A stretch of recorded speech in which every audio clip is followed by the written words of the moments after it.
I really think the Memphis Grizzlies deserve more praise. I've talked about this repeatedly, that this is a team that is underappreciated by the NBA media. We've talked about this, okay?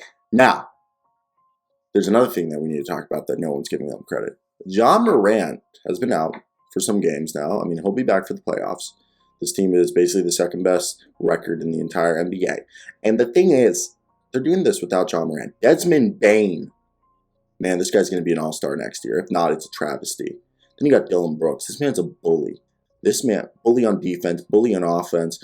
We haven't seen guys like this in a while, and he's just imposing his will on people, especially for a guy coming off of injury. He doesn't look like it. And Jaren Jackson, I know if you look at the season stats, the percentages aren't what it was his second season, but I really do believe he's back defensively. He's best he's ever been, okay? And he's shooting confidently as all hell. And by playoff time, I think he will be a menace. Then you have the best offensive rebounder by a large margin in Steven Adams. Okay, Steven Adams is a guy, first off, like and subscribe. Tell me down below your thoughts on everything. Follow me on social media. And now we'll continue with it. Either way, that was my shameless plug. Steven Adams, last time I checked or heard, I listened to The Athletic and a bunch of other journalists, NBA journalists podcasts, just to stay constantly informed every day of my life and of every team. It's for some people it might be mundane. I enjoy it very much. And he was 188 rebounds in front of second place, which was Jared Vanderbilt. That's probably increased by this point. So just know Steven Adams is the league's best rebounder. Then you have Tyus Jones, who is arguably one of, if not the best backup point guard in the NBA, guy who can honestly be a good starting point guard for a lot of NBA teams.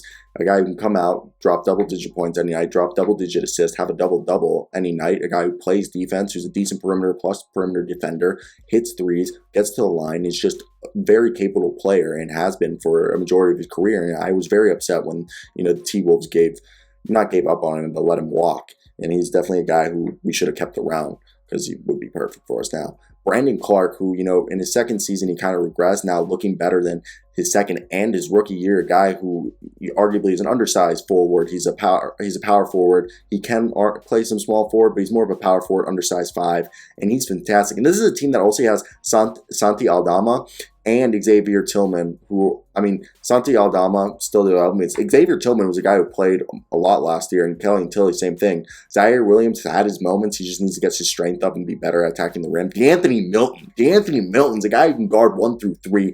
He can get 4 rebounds, 4 assists, get some steals, get some blocks. He's like a do-it-all guy, and he's phenomenal. And the thing is D'Anthony Milton's, 6'2"? We're a guy? D'Anthony Milton's, not that tall, okay, 6'2", but he plays like he's 6'6", okay, and I love D'Anthony Milton. He's a guy who can honestly, at times he can guard some threes. I'm not even kidding. Then you got John Conchar, a guy who I've always said must have thought he was going to be a lot taller, who hits threes, grabs rebounds like he's Dennis Rodman, dishes the ball like he's a point guard, and he's a wing. Fantastic. Then you got the point forward god in Kyle Anderson, who can guard every position, grabs rebounds, gets steals, blocks, and he'll shoot and make the occasional 3. And that's the crazy part about this. This is a team that's got a lot of grit, but they take a lot of threes. Every single person on this roster, besides Brandon Clark, and Brandon Clark does take the occasion, not a lot of threes by any means. By any means. This guy's shooting 20% on threes, and let me make sure. I rarely see Brandon Clark take threes, okay? But Brandon Clark's a guy who, maybe he possesses, he's taking 23s this season, okay? So he takes the very once in a blue moon 3. But Steven Adams, Brandon Clark are the only guys who doesn't really shoot threes on this team. Everybody else is launching threes, at least 2 a game, and that's fantastic. D'Anthony Milton came out tonight and hit a bunch and shot a bunch. I want to hear your thoughts.